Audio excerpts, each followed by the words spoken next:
From the studios of KENW on the campus of Eastern New Mexico University, it's You Should Know, featuring the people and events of Eastern New Mexico and West Texas.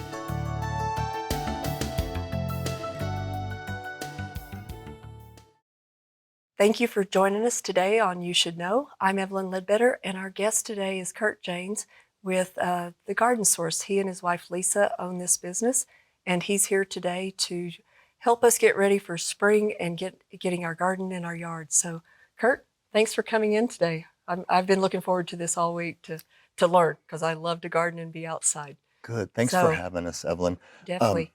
Lisa and I started this about, actually March 2nd was 20 years ago that we've been in business. So I've been in it 20 years, and I've learned so much along the way. And I'm hoping today that we can share some of those tips with your viewers. Great. So how did you wind up in Portales? Tell me that.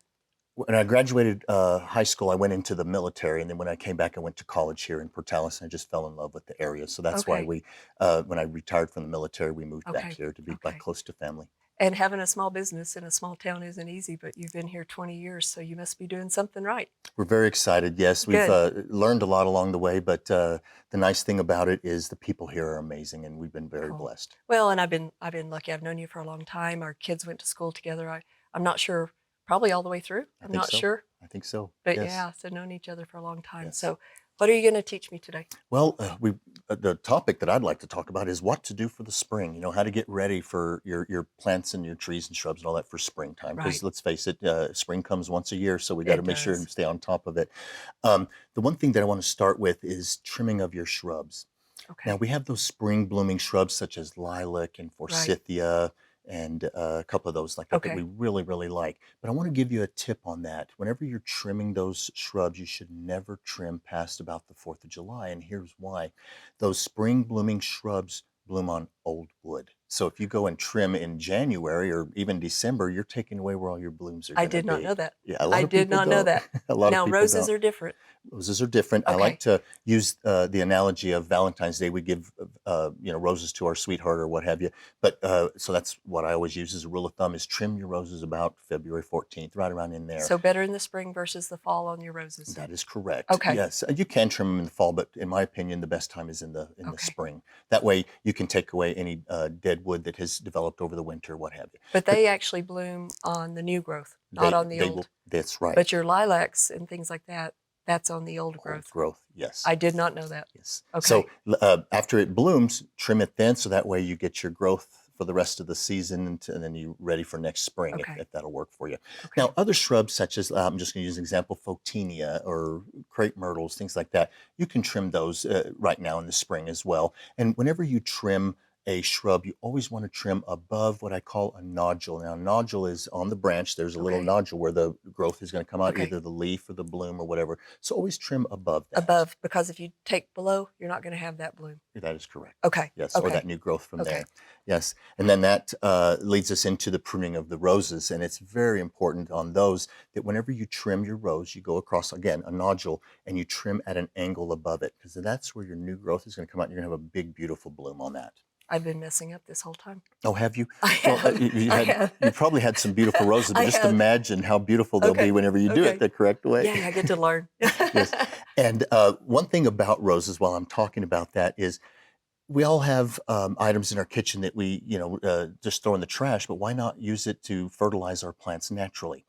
Roses absolutely love used tea bags, coffee grounds, eggshells, and banana peels. So what I like to do is I'll save them, in a Ziploc bag or in the freezer or whatever, and then about once every 2 or 3 months, I'll go out there at the drip line of the rose, which is going to be your outer edge of your branch. That's where your feeder roots are. Because basically, your drip line is, if this is your plant, the drip line is at the very edge of the size of the plant, right? Absolutely right. Okay. Yes. So I put bark and things around my roses. So just move that out of the way, dig down a little bit, and put the mulch, your eggshells or compost. That is correct. Whenever you do have mulch around your roses, even if it's cedar mulch, cypress mulch, whatever, bark chips, or even rock, you always want to leave the crown of the plant, your rose, exposed about 4 or 5 inches around it Okay. so it doesn't suffocate it. Okay. But yes, so you come out around the drip line, and I just dig a hole and stick my eggshells and coffee grounds in about 4 spots, say like 12 o'clock, 6 Okay. o'clock, 3 and 9 or whatever.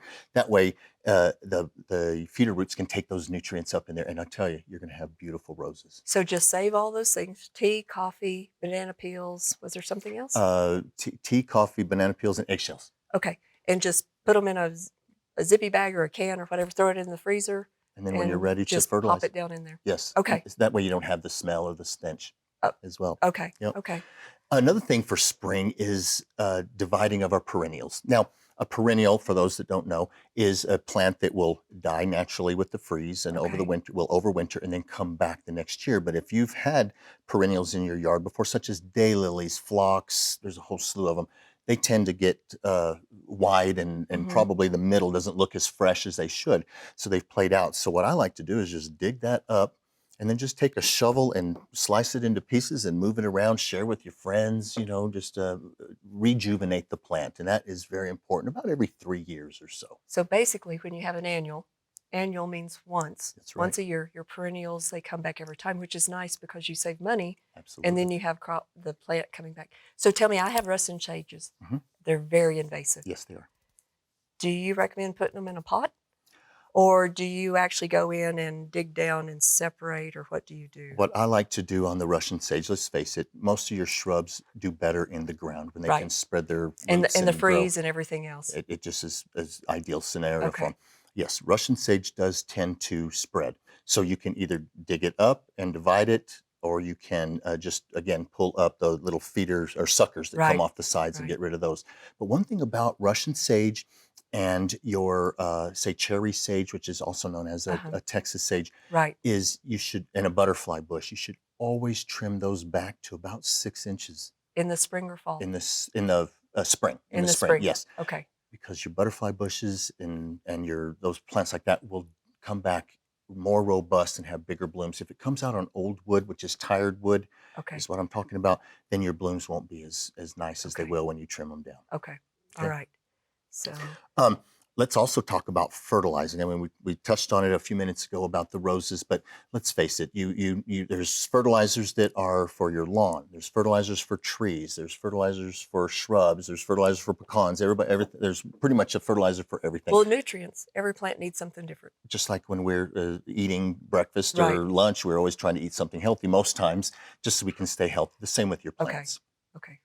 So what I like to do is fertilize your lawns about now, which is Okay. around March timeframe. But you can also put down a pre-emergent along with the lawn food. And what that pre-emergent does is it attaches itself to those weed seeds that have blown in our New Mexico winds, Tumbleweeds and it will help keep dandelions. and all that. Yes, comes in. That will help those those weeds from coming up.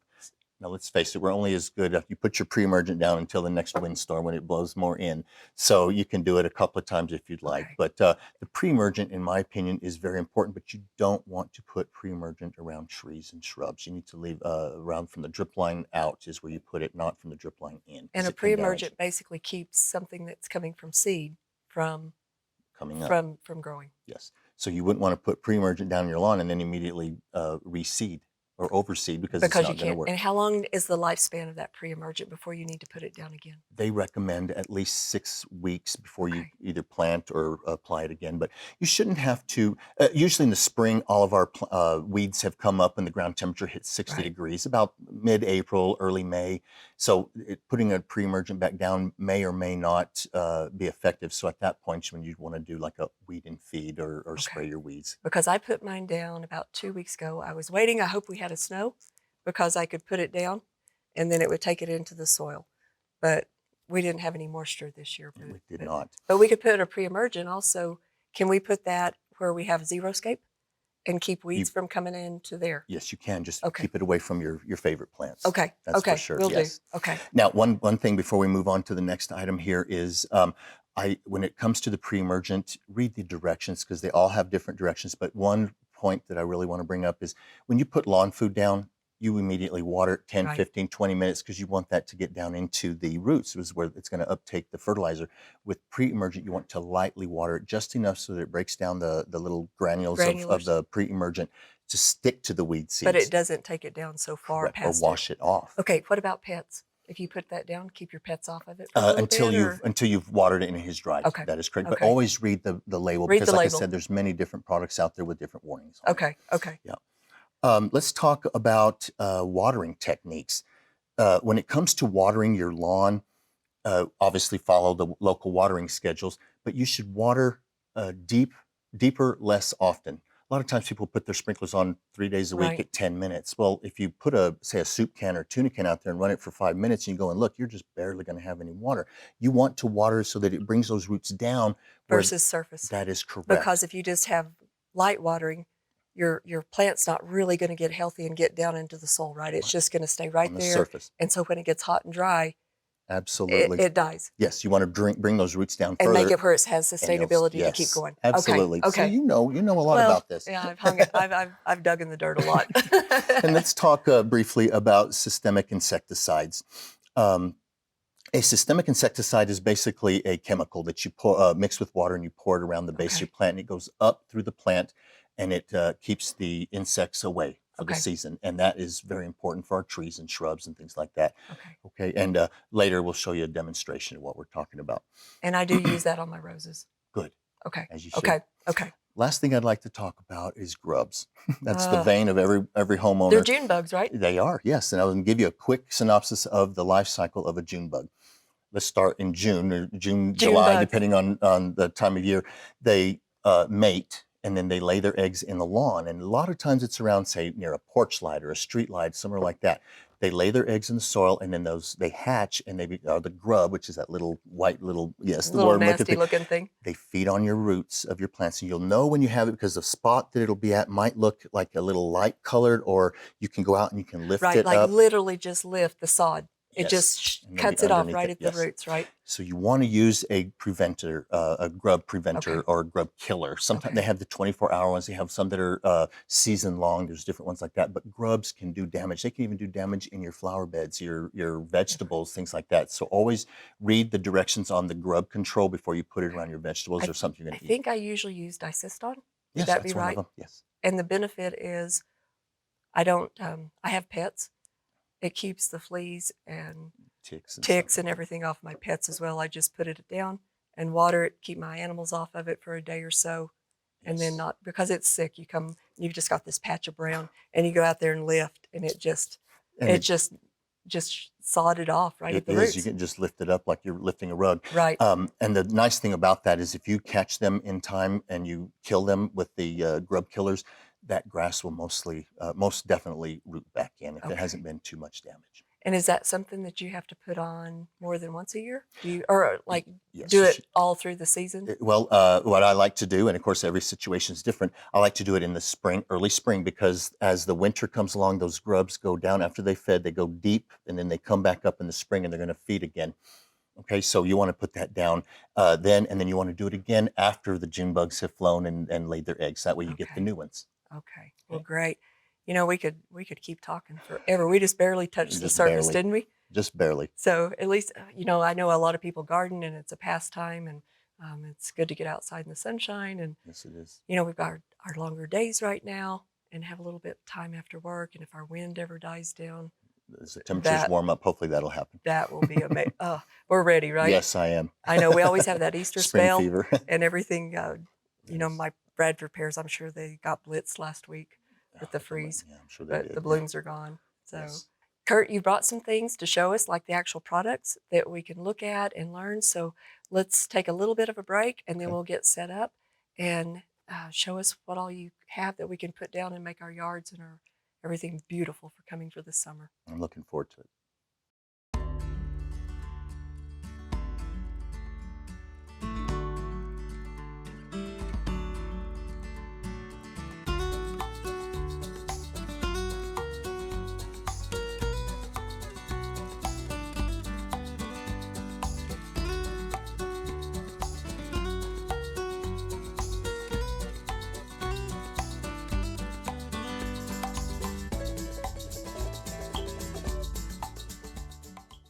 So you have brought some products for us today, and so we've been through the long winter. Springs here in New Mexico aren't pleasant, lots of dirt and wind, but we get the bug. Everything's dead and brown, and you start getting antsy to start having life and get growing. So you're going to help us and show us some products that help us get going of how to have beautiful yards and gardens and plants for the summer. So I'll just have you walk me through. What do I need to do? Okay, Evelyn, yes, I did bring in some items for us to talk about today that will help people in the spring whenever they're trying to get their lawns, their trees and shrubs fertilized and getting ready for spring, because that's really important. That kind of sets the stage for the rest of the season. So I did bring in one thing that I think in my heart is, in my mind, is very important, and that is iron. In our zone, which is zone 6, it depends on which zone chart you look at, but in our area, we suffer a lot from chlorosis, like on Bradford pears, crepe myrtles, a couple of different plants out there. And how you'll know if you have a problem with the chlorosis is you'll have yellow leaves with green veins. What's nice about this powder is it is chelated. You can buy just regular iron over the counter, but always look for one that is chelated. And the chemical makeup on this is FEDDHA. And the FE is for iron. That's off the periodic table, right? That is correct. Yes, the chelated part is when you get the rest of the FEDDHA. So the bottom line here is this powder works amazing to reverse the chlorosis, but it will stain your hands, it'll stain the concrete, it'll stain whatever you use it on. But typically what I'd like to do is a tablespoon to 2 tablespoons in about 1 gallon to 2 gallons of water. You always apply it around the drip line of your plants. So it takes it down into the soil. Where your feeder roots are. And this is? That's that one there. That is the chelated iron. And it works amazing. You will, most times, depends on the plant and how big it is, but you'll turn that chlorosis around in just days by using that product. And but you just have to wear gloves. That's the look. Because I know I've put products on I have stained my concrete before with that. With iron, so, yes. Iron does stain, yes. And then not just with fertilizing your trees and shrubs with that iron when it needs it, but they have come out, it's been a number of years, but this product right here it's for your roses. Now it has 3 things in it. It has the insecticide, which is a systemic insecticide that will go up into the plant and keep your thrips and spider mites and things like that away. So the systemic, basically it's pulling it up into the plant, and then the aphids and things don't like the taste, so they don't bite your leaves, right? When they go to feeding on it, it will kill them. Because basically the aphids, when they bite the plant, they put something into it that it starts killing it, right? And then they take the juices out and they're ingesting it and gets rid of it. But as you know, aphids and thrips and things like that can really do a number on your roses. But not only does that take care of insects, but also roses are prone to powdery mildew and some funguses. This is also a fungicide and a fertilizer all in one. And it has a little handy dandy measuring cup that you can use. You just put it on there according to the directions, and it lasts for 6 weeks. And it's a granular formula. It is a liquid, which makes it a lot easier to put in and mix in with water. Yes, but you should do that every 6 weeks. You will definitely notice So your roses, when they get the brown spots around the edges? It's usually thrip. The thrips causing the problems. That is, and this will help. That gets rid of that and keep your roses nice and beautiful and not have those brown spots.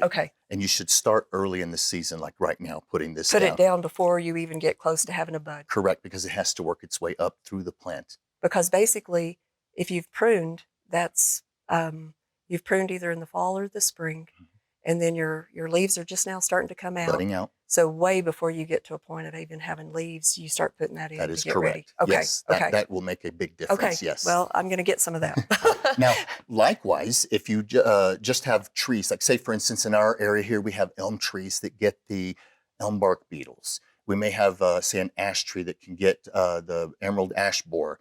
They have a product, or we have a product, that is a systemic insecticide only that does the same thing as the rose and flower care. However, this will keep those bugs from getting into the trees and eating them. Because if you notice, sometimes about July, August, the elm trees look like they've been just beat up with hail. It's those elm bark beetles that are doing the damage, but this will keep them from doing any damage, and your tree will stay green throughout the year. But you can also use it on other shrubs and trees as well. So tell me this, I planted Bradford pear trees down the drive about 17 years ago. I'll have a lot of the trees that do great, and I'll have 2 or 3 that are always bad. And one part of the tree, it's dead and it's ugly and the leaves curl. Is this something that would help it? It depends on if it's an insect problem or if it's a fertilizer uptake problem. And that's a good segue into this item Okay. that I brought right here. We should always test our soil. And this is it has 4 tests in one. It'll test the pH level, which helps with nutrient lockdown. So you want to make sure that you don't get that nutrient lockdown because that may be part of your problem. Okay.